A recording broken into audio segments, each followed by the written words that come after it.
ആ കണ്ടുപിടിച്ചു സാറേ. ആ ഇതും കൂടെ ഉള്ളു സാറേ, ലാസ്റ്റ് കളക്ഷനാ. ആ ശരി. വിളിച്ചിരുന്നല്ലോ EMI പൈസയ്ക്കാ. ഒരു വിങ്ങലോടെയും അതോടൊപ്പം മനസ്സിൽ ഒരു സന്തോഷത്തോടു കൂടിയും മാത്രമേ ഈ വീഡിയോ അവസാനിക്കൂ. കണ്ടോക്കാം. വിളിച്ചു പറഞ്ഞല്ലേ നിങ്ങളത്. ഇതാണ് മൊത്തം ചില്ലറ. പിന്നെ ലേറ്റ് ഫീസ് വരുമ്പം അവിടെ കിടന്ന് കരഞ്ഞിട്ട് കാര്യമൊന്നുമില്ല കേട്ടോ.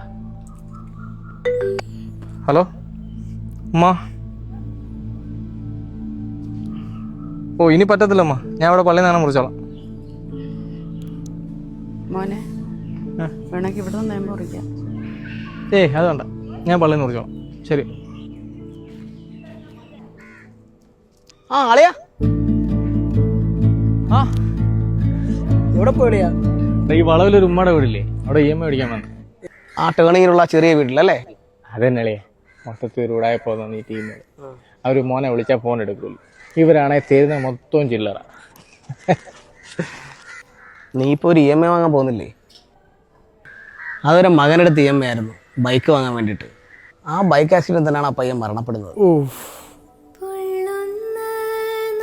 മരിച്ച മോൻ്റെ അവരുടെ മോൻ മരിച്ചതും പറഞ്ഞാൽ അവർക്ക് EMI അടയ്ക്കാതിരിക്കാം. പക്ഷെ അവരുടെ മോൻ്റെ പേരിൽ ഒരു കടവും വേണ്ടാന്ന് കരുതിയിട്ടാണ് അവർ ഈ കൂലിപ്പണിക്കും വീട്ടുജോലിക്കും പോയി EMI മൊത്തം അടയ്ക്കുന്നത്. പാവം, അവരുടെ മോനില്ലാത്ത ആദ്യത്തെ നോമ്പാ. ഹലോ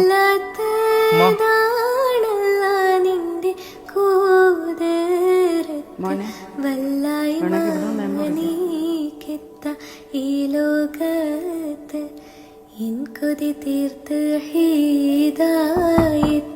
തിരിച്ച ഉമ്മയുടെ അടുത്ത് എന്നാണ് പള്ളി കുറച്ച് ദൂരെയാന്ന് തോന്നുമ്മ. ഞാൻ ഇവിടെ നോമ്പ് വെച്ചോട്ടെ. ഒരു ചെറു പുഞ്ചിരിയോടെ തൻ്റെ മോനെ പോലെ ആ വീട്ടിലോട്ട് കയറ്റി നോമ്പ് തുറക്കുന്നു.